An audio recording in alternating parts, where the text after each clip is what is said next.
Bonjour, les testeurs sont de retour. Vous allez assister au test de recette de slime si attendu. Est-ce qu'on réussira à faire un vrai slime avec de la pâte gélifiée? On va voir tout de suite. Il n'y a rien de compliqué dans la première recette. Allons tester. On commence par la pâte gélifiée. Et on y ajoute un peu de mousse à raser. Maintenant, on doit tout mélanger. Ce n'est pas facile de mélanger cette pâte avec de la mousse à raser. Mais on a réussi finalement. Cette pâte gélifiée a perdu sa structure initiale. Et on le voit bien quand on mélange. Regardez-moi ça, elle se déchire vraiment, ça a l'air bizarre. Ensuite, on va y ajouter le tétraborate de sodium selon la recette. On pétrit encore. On ne voit pas beaucoup de différence pour l'instant. Mais ce n'est pas la fin de cette recette. Et maintenant, on ajoute la crème pour les mains. Il faut l'incorporer dans notre mélange.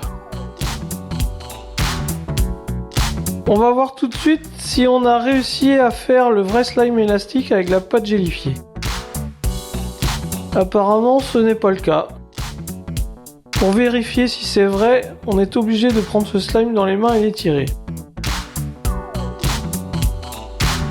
Et oui, c'est encore pire. Mais il y a encore un composant dans cette recette.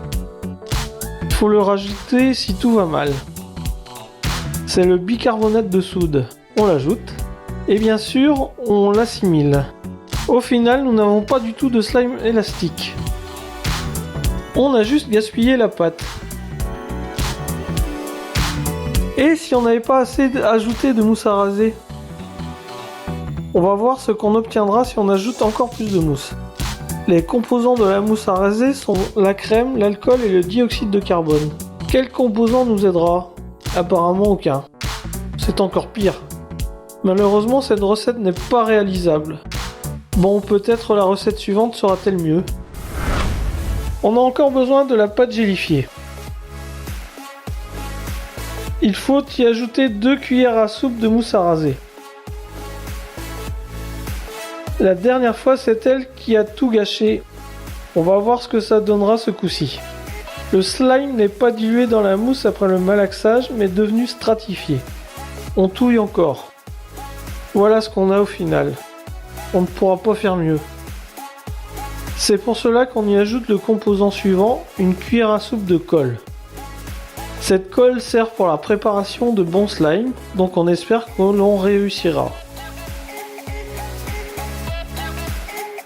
On peut prendre ce mélange dans les mains, mais il n'est pas tout à fait élastique.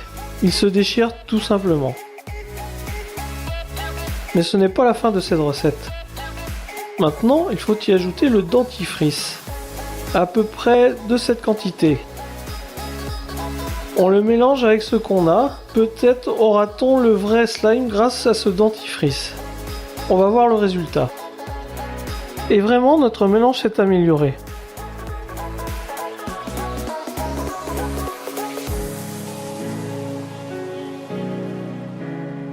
Regardez à quel point il est devenu élastique. On peut même l'étirer en film. On essaie d'améliorer le résultat et on y rajoute encore de la colle. Encore une fois, on malaxe le tout. Il ne nous reste qu'à pétrir le slime dans les mains.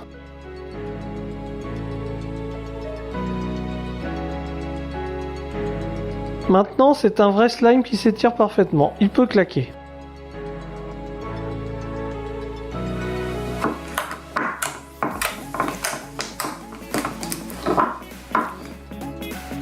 Une seule chose, il ressemble beaucoup à de la gelée, comme la pâte gélifiée qu'on avait utilisée à la base. La recette suivante est très bizarre selon nous et on est obligé de la tester. On met le contenu de ce pot dans le bol. On y ajoutera un peu de dentifrice qui adoucit les slimes d'habitude. Et on le mettra au fur et à mesure jusqu'à ce que cette pâte ne devienne très collante. On mélange cette pâte. Bon, la première partie est prête. On rajoute encore. Regardez comment le dentifrice a changé cette pâte. Elle est devenue très liquide et colle beaucoup aux mains. Et maintenant, il faut y ajouter l'activateur selon la recette. On va rajouter l'activateur Elmer's. On ajoute et on pétrit. Ce mélange s'étire facilement en film, mais colle quand même aux mains. Regardez comme c'est devenu liquide, et c'est compliqué de le tenir entre les mains. On essaye d'y ajouter encore un peu d'activateur. Il semble qu'après le malaxage, l'activateur n'a pas durci mais dilué encore plus notre mélange. Mais si quelqu'un aime bien jouer avec ce type de slime, vous pouvez faire la même chose chez vous.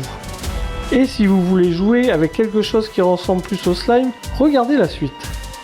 Peut-être aura-t-on une meilleure recette de slime avec les pâtes gélifiées, qui sait? On prend un pot de pâte et on le met dans un bol. Une fois encore, on aura besoin de dentifrice. On l'ajoute dans le bol. Le plus difficile, c'est de séparer le dentifrice du tube. On mélange les deux composants. Le dentifrice ne s'incorpore pas bien avec ce type de slime, comme d'habitude. Il faut forcer pour y arriver. On ajoute un peu de colle. Il n'y a pas de précision de quantité dans cette recette. Ensuite, il faut y ajouter l'activateur. Et mélanger encore une fois. On a l'impression que l'activateur a tout ruiné. Peut-être pourra-t-on sauver la recette avec un peu de liquide vaisselle.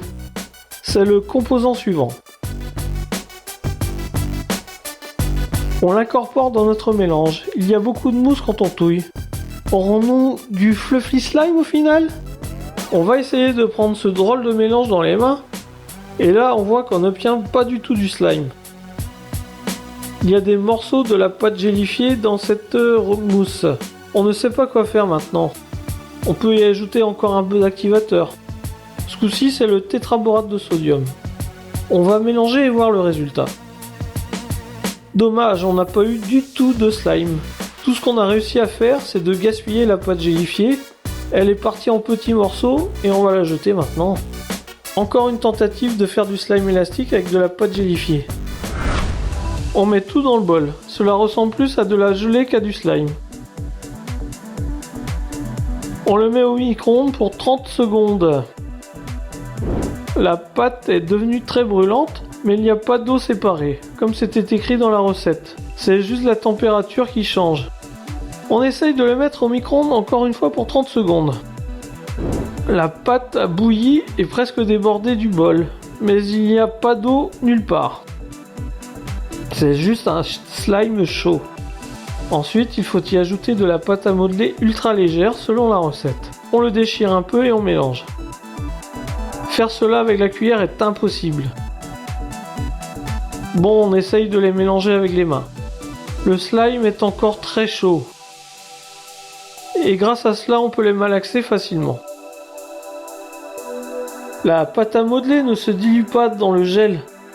Même en boule, la pâte gélifiée reste séparée de la pâte à modeler. Quoi qu'on fasse, le résultat ne change pas et cette recette ne fonctionne pas. Et pour l'expérimentation, on y rajoutera de la colle. On touille bien. Il faut rajouter encore une fois de la colle.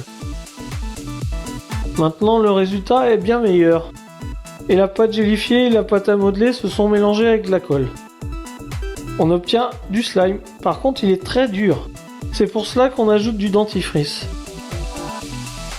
Le seul avantage du rajout de la pâte gélifiée, c'est qu'il contient un peu d'activateur. Et on peut l'utiliser si on ajoute de la colle.